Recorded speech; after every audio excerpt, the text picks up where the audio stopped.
How much of your precious metal scrap are you reclaiming? Are you only reclaiming what is on your bench tops, in your catch tray? What about what you cut away with your shears? What about the dust on your floor? Or have you even ever thought about the metal that's in your buffs, your polishing cloths, the rags or paper that you might use to clean up various surfaces? Have you ever considered how much precious metal is even in your aprons, your shirts, your pants, your socks, or shoes? How are you collecting all of this precious metal? In my studio, I typically create two types of scrap. I'm going to have high grade and low grade, or what I call clean or dirty scrap.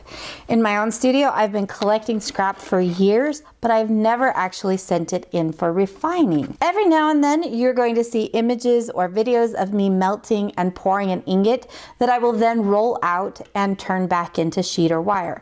But this is not refining, and I never use any of my dirty sweeps or that scrap for this process. When melting my metal in this way, I am doing nothing more than going from a solid form to a liquid state and then back to a solid form.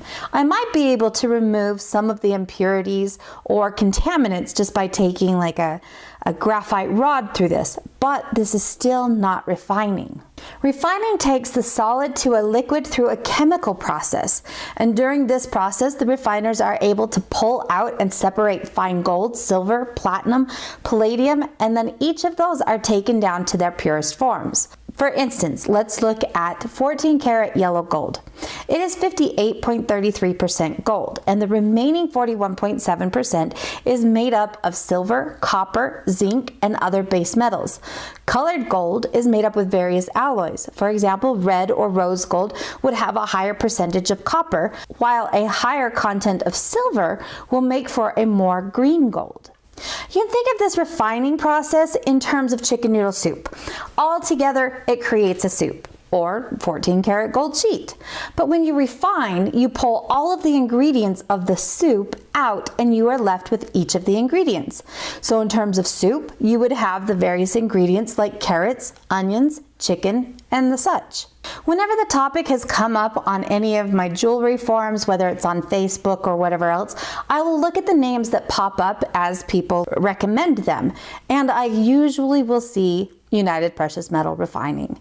And while attending a conference last year, I finally had the opportunity to really sit down and talk with them and learn more about this process. So many people do not know where to begin or what is involved. I know I didn't. So that is what this whole series is about. I'm going to take you all the way from start to finish. I'll even show you how they do all of it. It's going to be really cool. So let me tell you a little bit about United PMR and why I have opted to work with them. They opened in 1988, so they've been in business now for 35 years. They're based in Alden, New York, which is kind of in the Buffalo area, and they are the largest supplier for the jewelry industry, including wire, stock, casting grain, sheet, tubing, alloys, and carotid grain.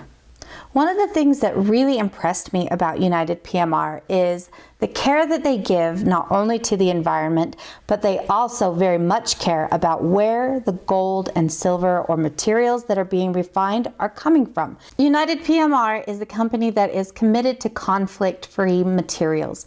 That means that they are going to make certain that they do their due diligence to ensure that they are not buying or supplying any materials that come from countries or regions and areas that might cause serious human rights violations. They also want to ensure that they're not involved with anybody who would be dealing in arms or terrorist activities.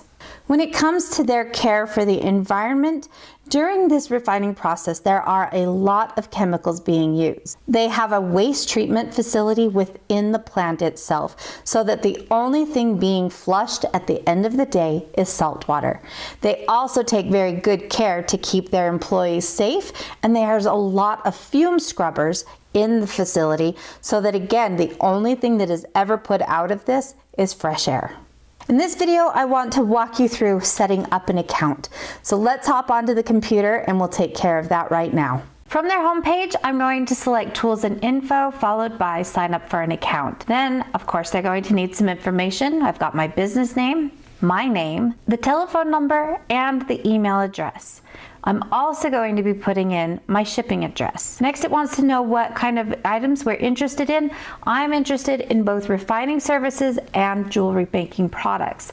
So I'm going to select both. I also have the option of adding an additional contact person, and I don't need that, so I'm just going to hit submit. All right, now that we have that form filled out, the next step is for us to wait for their call. Now, as long as you fill out that form before noon Eastern time, then you should get a call back pretty quick, and you can actually get through the whole setup process in one day. After our preliminary interview to qualify us, our information is then sent over to the compliance department. Once they've done everything they need to do, our account will then be set up and we will hear from our account manager. Your account manager is going to be the one that is going to handle all of your needs. First things first, I need a collection container. I want something that I can go ahead and just sweep all of my things, throw it into a bucket, send it off to them, and allow them to do what they do. So that's where I'm going to start, is asking for a small barrel.